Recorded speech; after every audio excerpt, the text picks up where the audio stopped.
Hey, my name's James Nicholson. Welcome to my YouTube channel. I've got some new house price data today.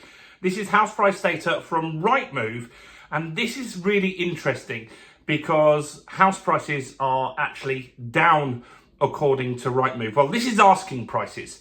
We always talk about this every month. So I like to talk about various different data sources. We talk about the nationwide data, which is sold house prices. We talk about Halifax, which is sold house prices. We talk about the Office of National Statistics, which is sold house prices. But I think the Rightmove data gives us an indication on the real sentiment in the market. What are the sellers feeling? And they're not feeling as great as they were according to this month's data. So I'm going to unpack how much asking prices are down, what impact that will have on house prices going forward, and lots more beside that. So before we jump into this, as always, if you haven't done already, subscribe to the channel over there and hit the bell notification. There's tons of news coming out this week. We've got the inflation data that will be coming out later this week, and that will have a big impact on interest rates. So you're going to want to watch that. And while you're here, smash like, tickle like, do something to that like button over there. That helps me with the YouTube algorithm. It gets more views on the channel, and that's great. So please do that right now. So, Rightmove. It's interesting when we talk about Rightmove because people get a bit angry about it sometimes in the comments, especially when it's going up. Well, it's going down this time. And the reason for that is because it's asking prices. This isn't the sold price. This is what the seller wants to achieve. Now, I think that this data is quite relevant, and I like to look at this data and see what's happening, because if, for example, Rightmove suddenly come in and say asking prices are slashed 5% this month, then we know there's a high probability in that scenario that house prices are going to go down and sellers are getting desperate, and that means we're on the cusp, probably, of a house price crash. So that's important that we keep an eye. This is the first bit of data that we get, isn't it? Because the selling price is ultimately where we start. And so this is where a new seller will come on and they will want to say, look, this is what I want. So what are they asking for? Well, at the moment, asking prices this month, just in a month, so this is quite a big drop, is down 0.4% in July. I don't know why Rightmove give their data in the middle of the month that we're already in rather than June's data, but that's how they do it. So it's down. So asking prices have gone, the average asking price last month, so June, was 375,110.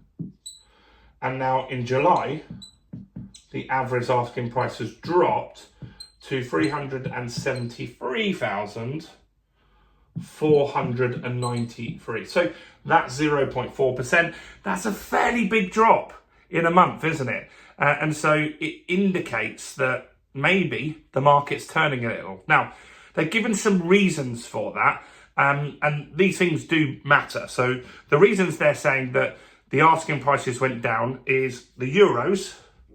I know you're going to kill me in the comments for that one. And the election,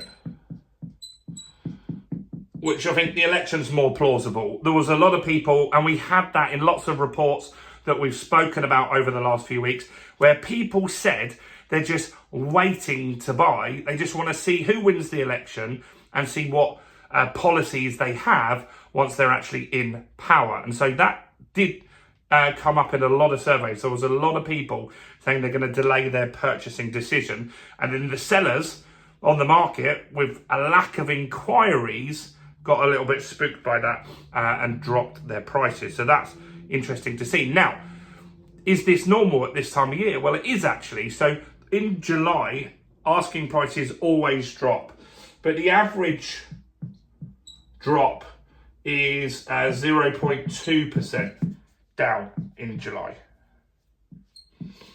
And why that happens is people don't want to move when they've got school holidays and they're on holiday themselves.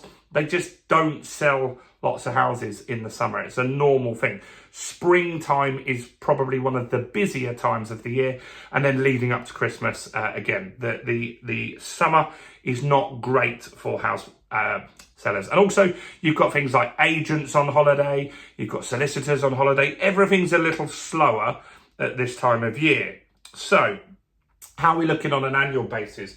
Well, house prices are actually up. Asking prices are still up 0.4% on an annual basis. So we're not seeing desperation in the market right now still. We're seeing a lot of wait and see. We're not getting an influx of like extra listings at the moment, which indicates there is not a lot of distressed sellers out there. And that's because of like the mortgage scheme the government had where you could pay interest only. Repossessions were paused for a period of time. And so there was support out there for people. Now, they're also saying on Rightmove, which is another bit of data that we've been covering on this channel as well, is that a lot of people in their surveys are saying to them they're not selling or not buying until the Bank of England drop the base rate. That's the key thing that people are waiting for at the moment. And I have heard that. I've heard that in lots of different places. I've heard that from you guys in the comments.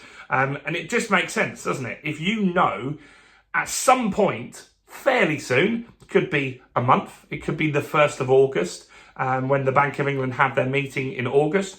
It could be November after the American election. But we know there's a high probability that interest rates, the Bank of England rate, is going to drop. And so people don't want to buy at the peak of the interest rate. They don't want to be paying that because that gets locked in for 2 years, 3 years, 4 years or 5 years. Or some people even on a 10-year deal now.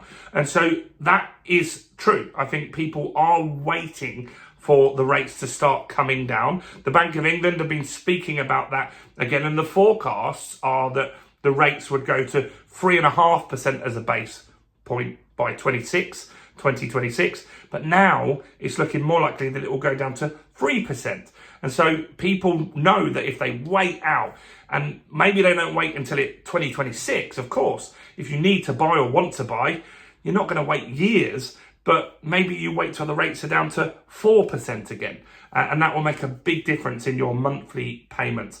It will also make a big difference in your affordability as well. So I do think this data is really important to keep on top of, and use all the different data sources to make your own opinion when you watch these videos on this channel. Listen to what Rightmove have to say. Listen to what Nationwide have to say. Listen to what Halifax. And obviously, you can't deny the Office of National Statistics data as well, because that's the official, real, final data that we get, which always has the biggest lag as well. So do look at all the data sources. It gives you an informed opinion on what you feel could happen going forward in the market. So interesting. So it should have been 0.2%. It was double that this month. Let's see what happens in the next few months. Do comment below with your thoughts and opinions. Do smash like, guys, if you got this far in the video. Check out all the other content on my channel, including this video right here.